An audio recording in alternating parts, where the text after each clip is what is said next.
사도행전 9장에는 중요한 내용이 나오죠. 사울의 회심 사건, 또 회심 사건 이후에 베드로의 이 사도행전에서의 마지막 그의 사역에 대한 또 시작이 나옵니다.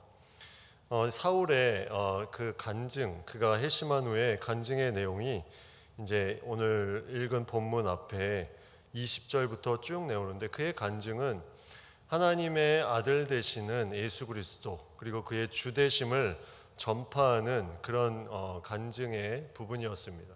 개인적으로 자신의 회심한 부분들을 간증하고 싶은 마음이 얼마나 많이, 또 그 가운데 그것을 더 드러내고 싶은 마음이 있을 수도 있지만, 그 간증의 중심 내용은 자신의 어떤 부분이 아니라 예수 그리스도의 초점을 맞추고 거기에 그의 간증을 해나갔다는 부분이 너무나 귀한 부분이죠. 우리의 간증과 복음 전파의 내용은 내 자신이 중심이 아니라 예수 그리스도가 중심이 되는 부분을 사울이 그 간증을 통해서 해나가는 부분을 우리가 보게 됩니다. 그리고 간증하는 그 방법을 보면 이 사울은 자신의 힘으로 한 것이 아니라 성령의 능력으로, 성령 충만함을 아나니아를 통해서 받게 되고, 또 힘을 더 얻어서 그 모든 것을, 말씀을 증거하는 것을 보게 됩니다. 어떤 자신으로부터 나오는 힘이 아니라 성령께서 주시는 그 힘을 통해서 그의 모든 간증이, 그의 복음 전파가 이루어지는 것을 보게 됩니다. 그리고 이 사울은 어려움에 처했죠. 어려움에 처합니다. 그가 공문을 가지고 가서 다메섹에서 하나님의 말씀을 전할 때 자신이 어려움에 처하자 그가 창문을 통해서 내려오는 그런 부분들이 그 가운데 생겼고, 또 예루살렘에 가서도 또 그런 어떤 자신을 죽이려고 하는 그런 어려움에 처해서 결국 또 가이사랴를 거쳐서 다소로 피난을 가게 되는 부분이 오늘 읽은 말씀 앞에 나옵니다. 그러면 이 사울이 과연 이러한 시기에 나이가 몇 살이나 되었을까? 우리는 좀 궁금하죠. 이 성경에는 사울이 얼마간 이러한 기간을 보냈고 얼마 동안에 그의 나이에 따라서 이 사역을 했을까? 이런 부분들이 궁금한데, 성경에는 그에 대한 정확한 날짜, 정확한 나이에 대한 부분은 나오지 않습니다. 근데 지난주에도 같이 나눴지만, 아라비아에서 3년 동안 머물렀고, 그곳에서 하나님의 마음을 가지고 예루살렘에 들어가게 됐고, 예루살렘에서 또 어려움이 그를 죽이고자 하는 사람들이 있어서 가이사랴를 통해서 그의 고향인 다소로 보내지는데, 다소에서 얼마 동안 있었는지 성경은 거기에 대해서 정확하게 나와 있지는 않지만, 사도행전 11장 25절에 다시 바나바가 그를 데리러 오는 내용이 나옵니다. 그래서 9장에 31절을 마무리하고 11장에 다시 이 사울을 데리고 오는 내용이 나오는데, 그 이후에 1차, 2차, 3차 전도 여행을 하게 되죠. 근데 과연 그 다소에 있다가 바나바가 데리러 온 시기는 어느 정도 될까? 얼마나 시간이 걸렸을까? 바나바는 그 다소에서 무엇을 하고 지냈을까? 이 부분이 성경에 나와 있지 않아서 상당히 궁금한 부분입니다. 그는 회심하고 3년 동안 아라비아에서 하나님의 마음을 품고 8년 동안 그 계산을 한번 해보면 8년 정도 되는데, 갈라디아서 2장 1절을 한번 보시면 14년 후에 내가 바나바와 함께 디도를 데리고 다시 예루살렘에 올라갔나니, 이렇게 나옵니다. 근데 이 14년 후에라는 이 말은 사도 바울이 1차 전도 여행을 마치고 예루살렘 공의회에 참석하기 위해서 올라간 내용이 이 갈라디아서 2장의 내용인데, 14년이 흘렀다. 그러면 다시 다메섹에 와서 아라비아에서 3년을 보내죠. 그리고 1차 전도여행이 한 3년 걸립니다. 계산을 해보면 14에서 3년을 빼니까 한 8년이 남는 거예요. 그래서 학자들은 이 연수를 따지면 다소에서, 오늘 본문 앞에 30절에 보면 다소로 보내니라 하면서 이 다소로 보내진 사울이 한 7, 8년간을 자신의 고향에 있었다는 거죠. 근데 그때 그의 나이가 얼마나 됐을까? 이제 이 여러 가지 이제 문헌을 통해서 보면 이 8년의 시간은 이 사울이 30대 중반에서 40대 초반의 나이, 그러니까 한창의 나이라고 우리가 볼 수 있는데, 그 나이 때에 그의 고향에서 사울은 우리가 아는 것처럼 결혼도 하지 않았습니다. 그는 독신으로 보내면서 그 8년 동안 과연 무엇을 하였을까? 추측을 해보면 아마도 그가 소명을 받고 아라비아에서 그 확실한 하나님의 마음, 이방인에 대한 부분들을 받았다면 이 8년의 기간은 그것을 위해서 그가 준비하는 시간이 되지 않았을까? 그 이방인의 선교 소명을 받았다고 그냥 막 하는 것이 아니라 8년 동안 그의 고향, 가장 자신의 편하게 지낼 수 있는 그 고향에서 자신의 부분들을 준비하는 시간을 보냈다고 우리가 생각해 볼 수 있죠. 보통 우리가 이제 목회를 한다, 이제 이러면 신학교, 신대원, 이게 이제 기본 코스죠. 그리고 그게 4년, 3년, 그리고 2년 동안 전임 사역을 해야 이제 안수를 받을 수 있고, 그러면 합해서 한 9년. 예, 근데 이제 학부를 안 한 분들도 있어요. 학부 때 신학을 안 하고 일반 이제 대학교 일반 전공을 하고 이제 신대원부터 간 사람도 그런 케이스가 훨씬 더 많죠. 저도 이제 그런 케이스인데, 이제 그러면 신대원까지 하면 3년, 그리고 2년 전임 사역하고 이제 그렇게 됩니다. 물론 신대원 후에 그 후에 학위 과정을 계속해서 더 밟아 나아가는 사람들도 많이 있습니다. 이제 그렇게 하면서 공부하고 싶은 그런 부분들을 더 전문적으로 배우는 부분들이 많죠. 그래서 거기에 필요한 전공들, 또 목회에 관련된 부분들을 해나가는데, 중요한 거는 이러한 구체적인 사역으로 나아가기 전까지 계속해서 무언가 준비하는 시간이 필요하다는 거죠. 준비. 그래서 그 준비를 통해서 내가 배우고 익히고 또 기도하고 이런 부분들을 준비하는 시간이 필요한데, 이 사울도 마찬가지로 요즘과 비슷한 그런 8년이라는 시간이 그에게 이제 주어지고, 그 안에서 그는 이방 선교를 감당하기 위해서 그 시간을 보내게 된 것을 우리가 생각해 보게 됩니다. 그래서 예수님이 부활하시고 그 예수님을 만난 그 시기, 회심한 시기가 한 AD 예수님 부활하신 후에 한 1년 정도 후에 그가 이제 다시 핍박하러 다메섹으로 갔을 때, 그때 회심한 것으로 보면 AD 한 34년 정도에 다메섹에 들어가서 그가 회심을 하고 아라비아에서 3년, 또 다소에서 한 7, 8년, 그리고 1차 전도 여행 해서 한 3년, 14년 후에 다시 디도를 데리고 이제 다시 예루살렘으로 들어갔다는 내용을 보면 한 AD 49년에 1차 전도 여행을 마치고, 왜냐하면 AD 49년은 명확하게 예루살렘 공의회가 열렸던 해이기 때문에, 그거는 성경의 또 자료에 의하면 명확하게 그 횟수가 정해져 있기 때문에 그 시기에 맞춰서 이제 뒤로 거슬러 가보면 그렇게 역사적으로 사울의 연대기가 나오는 것을 우리가 보게 됩니다.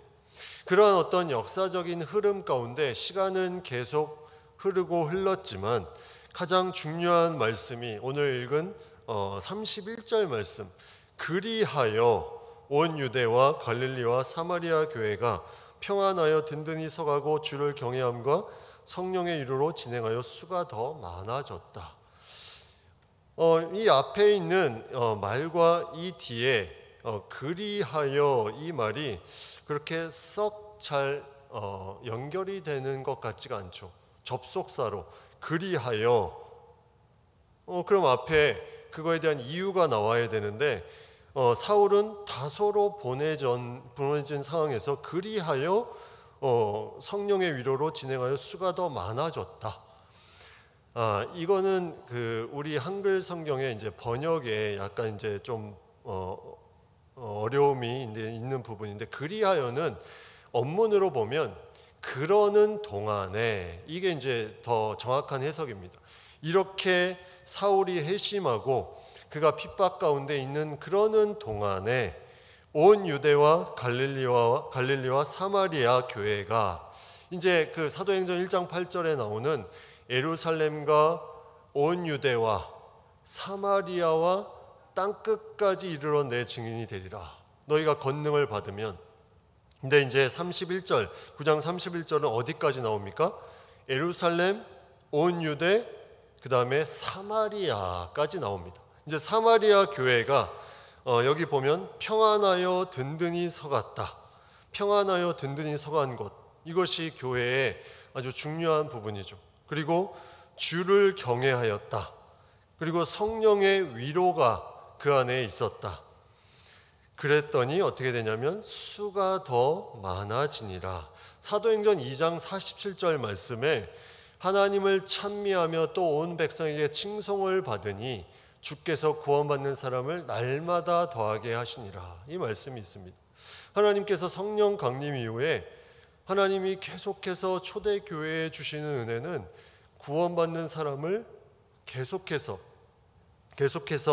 더해 주시는 은혜가 이 사마리아 교회에 이르기까지, 오늘 9장 31절에 이르기까지 끊이지 않고 계속해서 이루어졌다는 거죠. 이건 다시 말하면 사울이 핍박을 받던, 그 사도들이 핍박을 받던 하나님의 복음의 역사는 성령의 놀라운 역사로 말미암아 계속해서 구원받는 수가 늘어났음을 우리가 보게 됩니다. 핍박을 받는다고 복음이 약해지는 게 절대 아니라는 거죠. 핍박 가운데 하나님의 복음의 역사는 계속해서 퍼져나아갔고, 그것에 하나님의 마음을 가지고 그 복음의 중심에 흔들리지 않았던 사람들, 그 사람들을 통해서 이 수가 점점 더 많아졌다. 영적인 부흥, 또 양적인 부흥이 그 가운데 나타났다는 거죠. 교회가 교회된 그런 어떤 표징이 오늘 31절 말씀에서 우리가 볼 수 있습니다. 평안하여 든든히 서갔다. 교회가 평안한 것이 너무나 중요하고, 또 그 가운데 든든히 서간다. 이거는 외부의 어떤 압박이나 어떤 그런 환경적인 것에 흔들리지 않고 계속해서 예배의 자리, 또 모임의 자리, 섬김의 자리에 교회가 하나 되어서 나아가며 이제 하나 되고 든든히 서간 것을 우리가 보게 되고, 주를 경외한다. 이거는 예배, 하나님을 높이는 그런 예배의 자리가 계속해서 그 가운데 일어났다. 그리고 성령의 위로, 이거는 성도 간에 그런 서로 하나님의 마음을 가지고 위로하고 도와주고 섬기는 그런 부분들을 우리가 생각해 볼 수 있죠. 그래서 예배와 섬김과 친교와 또 그 가운데 하나님을 높이는 것, 이 모든 것을 통해서 하나님의 그 교회가 이제 든든히 서가고 수가 더 많아졌음을 성경은 말씀하고 있습니다. 이제 사울의 이런 회심과 또 사울이 핍박받음을 통해서 그 가운데 하나님의 교회는 여전히 계속해서 성장하고 있는 것을 보여주고, 또 32절부터는 갑자기 이제 또 전환이 돼서 베드로의 이제 마지막 사역, 이 사도행전에 나오는 마지막 사역 부분에 대해서 이제 다루게 됩니다. 이 사도행전의 저자 누가는 이러한 어떤 장면 전환에 대한 부분을 이렇게 빨리빨리 그냥 이렇게 이렇게 자연스럽지도 않으면서 갑자기 인물 전환을 이제 자주 하는 것을 보게 됩니다. 그것은 이제 누가가 그가 이제 알리려고 했던 성령의 놀라운 역사, 그리고 복음이 흘러가는 그 역사를 중심으로 썼기 때문에 그런 어떤 곁가지들이 그렇게 중요하지 않았어요. 오늘 베드로의 사역도 보면 사실 치유의 사역, 사람을 살리는 사역이 나오지만 이것이 중요한 것이 아니었어요. 이 베드로의 사역에 누가가 말하고자 하는 그 공통된 것은 뭐였냐면, 오늘 본문 말씀에도 나오는 것처럼 35절 룻다와 사론에 사는 사람들이 다 그를 보고 주께로 돌아오니라. 42절, 온 욥바 사람이 알고 많은 사람이 주를 믿더라. 이게 이제 누가가 전하고자 하는 중심 내용이었어요. 누가는 이 사도행전을 쓸 때 그냥 어떤 하나님의 이적, 기적으로 끝나는 것이 중요하지 않고 그것을 통해서 하나님의 구원의 역사가 성령 강림 이후에 계속해서 교회가 성장해 가면서 구원받는 사람이 날마다 늘어나고 또 그것을 통해서 하나님의 놀라운 이제 하나님을 알게 되는 일들이 그 안에 생기는 것을 그가 계속해서 말하고 있음을 우리가 보게 됩니다. 그래서 전도와 선교의 그 중심의 부분은 에클레시아, 이제 뭐 선교라고 하면서 이제 어떤 사회적인 선교를 우리가 얘기하는 경우도 많이 있죠. 사회적인 선교는 그 사회의 어떤 변화, 또 어려움들의 해결, 그리고 병든 자를 고침, 이런 부분들이 이제 사회적인 선교라면, 복음주의적인 선교의 메시지는 그것은 하나의 도구일 뿐이다. 가장 중요한 것은 사람의 하나님께 나아가는 복음의 역사, 이제 이것이 가장 중요한 복음주의적인 선교의 부분으로 이제 나타나고 있죠. 그래서 에클레시아 선교가 그런 어떤 통합적인 선교를 통해서 이제 복음으로 사람들을 변화시키는 부분들을 이제 강조했다고 우리가 생각한다면, 이 사도행전적인 복음주의적인 선교는 그 모든 것이 다 하나님의 그런 어떤 구원의 역사에 이루어지는 하나의 과정으로 이제 나타남을 이제 보게 되는데, 오늘 이 베드로의 역사를 보면 에클레시아적인 부분과 이제 복음주의적인 부분이 같이 나타나는 것을 우리가 또 보게 됩니다. 먼저 이제 32절부터 나타나는 베드로의 이제 첫 번째 사건을 보면, 그가 룻다라는 곳에 이제 가서 성도들에게 내려갔다, 두루 다니다가 갔다 하는 걸 보면 베드로도 계속해서 복음 증거하는 일들을 감당하다가 이 룻다라는 지역으로 내려간 것 같아요. 그곳에 갔더니 애니아라 하는 사람이 곳에 있었는데, 그는 8년 동안 중풍병으로 이제 앓았던 그 사람이었습니다. 애니아라는 사람이 그곳에 있었습니다. 그래서 애니아라는 사람이 어떤 사람인지 구체적으로 나와 있지 않지만 룻다에 사는 사람이었고, 그가 8년 동안 중풍병으로 어려움에 처한 사람이었다. 근데 베드로가 이제 애니아야 하면서 예수 그리스도께서 너를 낫게 하시니 일어나 내 자리를 정돈하라 하니 일어나게 됩니다. 베드로는 하나님의 마음을 가지고 계속해서 이제 그가 복음을 증거하게 되죠. 사실 베드로는 그렇게 신실한 주의 종이 아니었음을 우리가 베드로가 어떤 기질적인 면에서 자신의 어떤 부분들로 계속해서 결코 그 일이 미치지 아니할 것입니다, 죽음과 부활을 예수님께서 말씀하셨을 때 결코 그 일이 주님께 미치지 아니할 것이다 하면서 그의 어떤 부분들을 나타냈고, 너희들이 다 나를 부인할 것이다 했을 때 결코 부인하지 않겠습니다, 결코라는 말을 계속 쓰면서 그는 그렇게 말은 했지만 결국 그가 3번 부인하고 닭이 울면서 그가 이제 슬퍼했던 그러한 부분들을 예수님이 아시고 부활 후에 만나셔서 그가 이제 완전히 회복되어지는 그런 부분들로 이제 요한복음에 이제 그 예수님을 다시 만나는 사건이 나오게 되죠. 그래서 그는 그 이후에 하나님의 사람으로 이제 쓰임을 받게 되고 하나님의 일들을 감당하는데, 여기 본문에 이제 애니아를 치유하는 사건도 그렇고, 그 다음에 도르가를 살리는 사건도 그렇고, 그는 이제 그의 어떤 자신의 어떤 기질이 아니라 하나님의 마음을 가지고 그가 어떻게 하냐면 선포합니다. 선포. 하나님의 놀라운 믿음의 인물로 그의 기질이 쓰이기 시작합니다.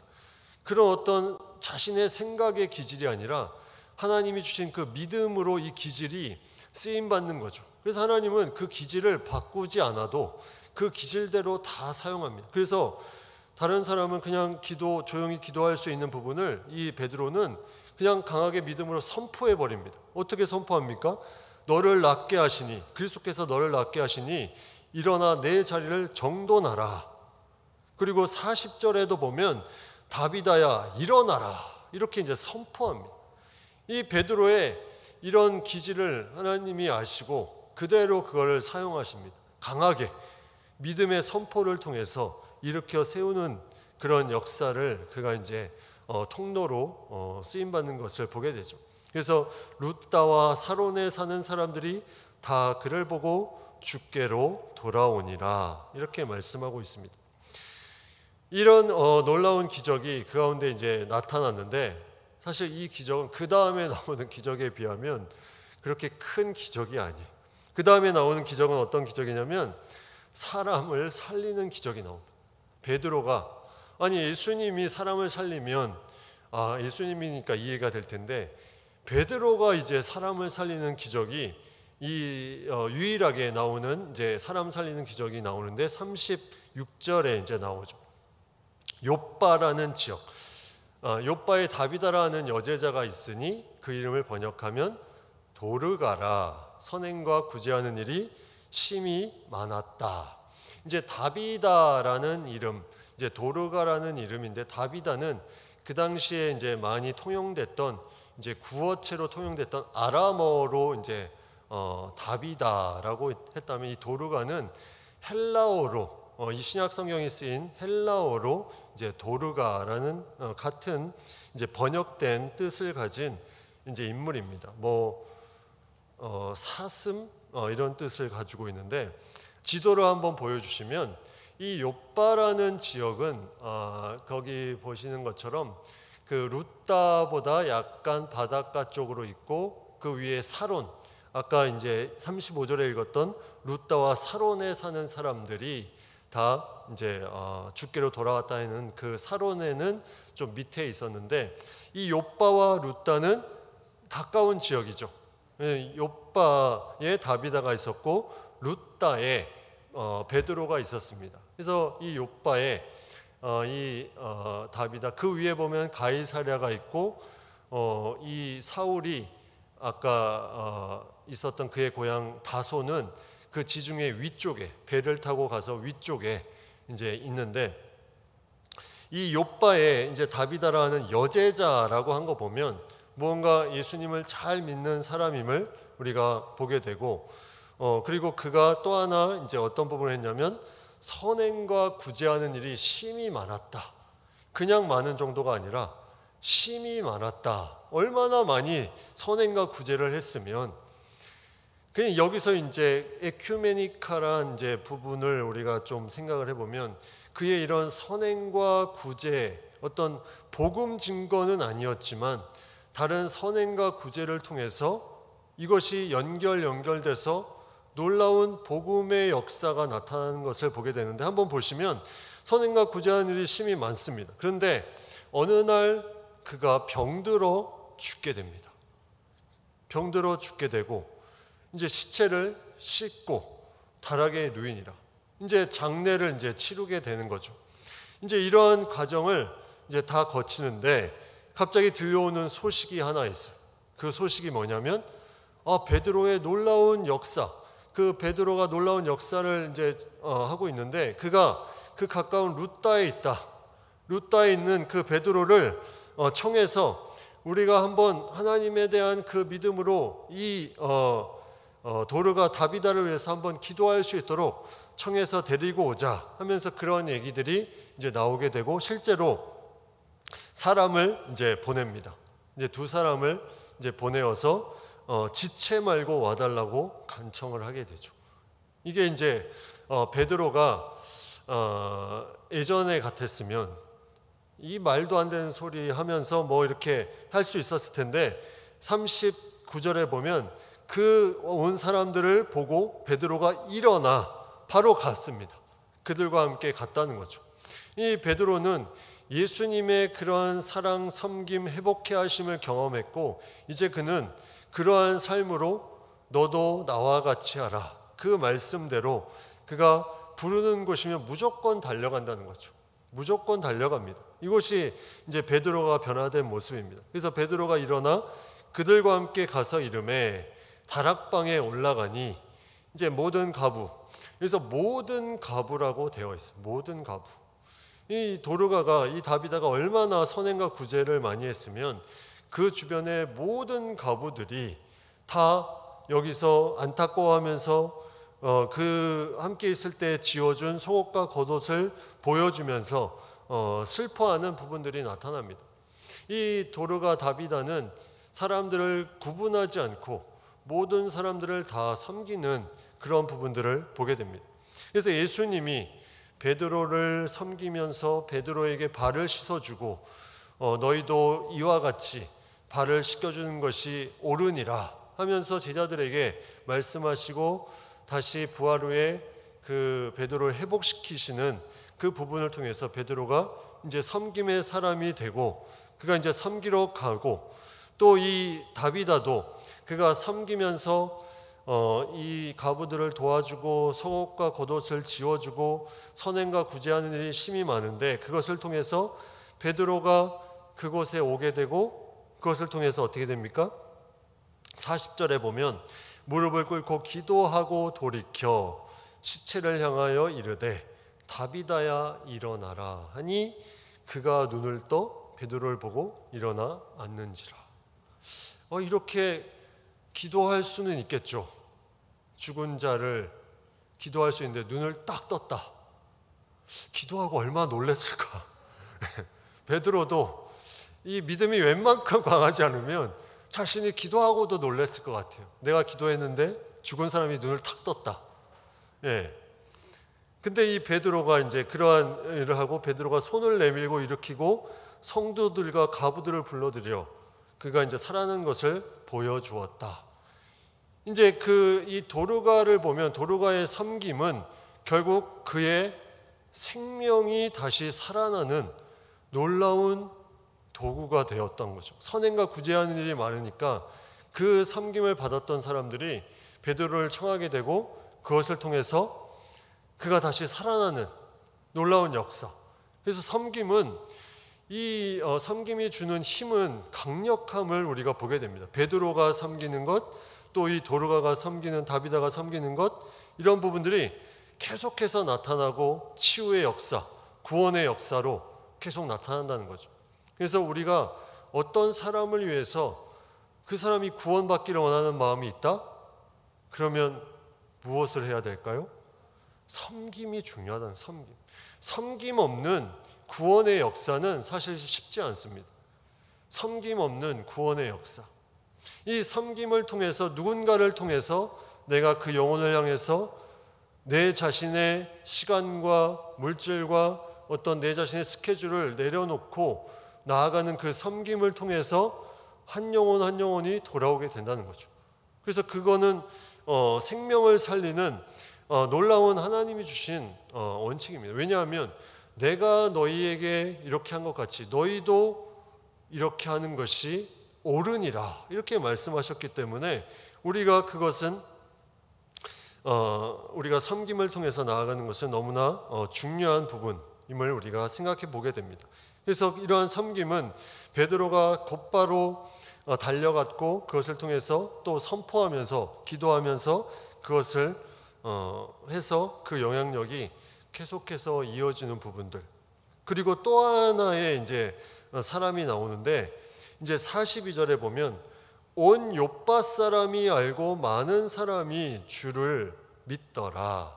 이제 이 누가의 아까 말했던 그런 저술의 이제 중심 주제가 많은 영혼들이 주님께 돌아오는 건데 이 요빠 사람들은 누굴까?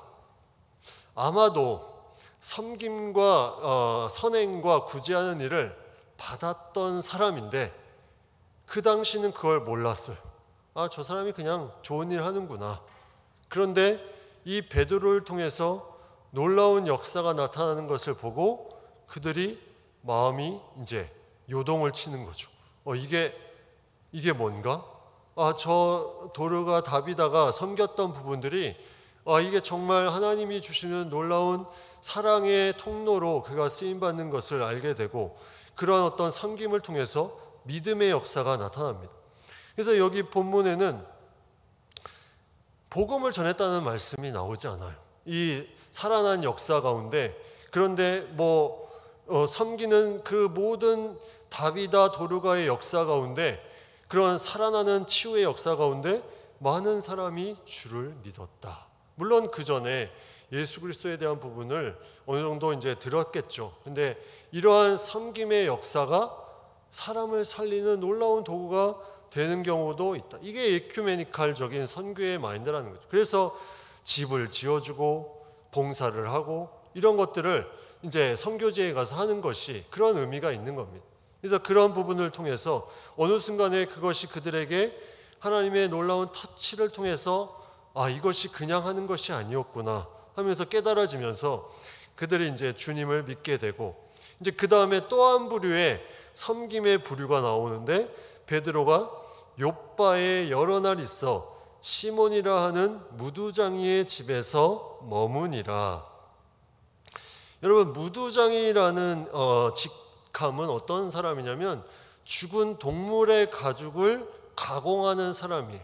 근데 이 당시에만 해도 죽은 동물을 만지는 것은 부정한 일이었어요. 그 유대인들의 율법에 그 율법이 명확하게 있기 때문에 그것을 죽은 동물의 가죽을 가공해서 만드는 일을 하는 무두장이의 집에서 이 베드로가 머물었다는 것은 이건 또 하나의 섬김입니다.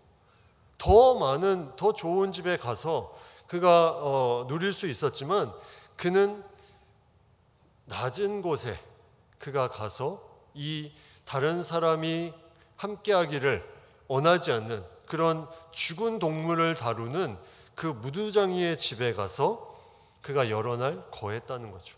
이것은 베드로가 정말 제대로 변화되었구나. 어떤 자신의 것을 누리려고 하지 않고 그러한 섬김의 그런 부분들을 보여줬고, 또 욥바의 이제 그러한 섬김의 부분들이 그냥 자연스럽게 이것을 통해서 나타났음을 우리가 이 말씀 속에서 보게 됩니다. 이 섬김이라는 것은 그래서 쉽진 않지만 지속적으로 우리가 이것을 진행하게 되면 하나님께서 놀라운 역사를 이루어 주시는 것이다. 그래서 갈라디아서 6장 9절 10절 말씀에 보면 우리가 선을 행하되 낙심하지 말지니 포기하지 아니하면 때가 이름에 거두리라, 이렇게 말씀합니다. 그래서 우리는 기회 있는 대로 모든 이에게 착한 일을 하되 더욱 믿음의 가정들에게 할지니라. 이러한 믿음의 역사가 서로 간에 이루어지면서 그것을 통해서 많은 영혼들이 주님 앞에 돌아오게 되는, 이게 이제 믿음의 가정들에게 했던 다비다의 모습, 또 베드로의 모습, 이 욥바의 사람들의 모습을 통해서 많은 영혼들이 주님 앞에 돌아오는 놀라운 역사가 때가 이름에 거두리라. 우리는 지속적으로 포기하지 않고 이 섬김을 위해서 나아가면 하나님의 교회가 든든히 서가는 놀라운 역사가. 그래서 오늘 31절의 말씀이 그래서 그 가운데 이제 구체적으로 계속해서 진행하여 수가 더 많아지니라. 이것이 이제 이러한 섬김의 흐름을 통해서 복음 증거하는 사람을 통해서 이루어지고 있음을 우리가 말씀 가운데 보게 됩니다. 우리 교회에도 이러한 섬김의 귀한 열매들이 맺혀지길 간절히 바랍니다.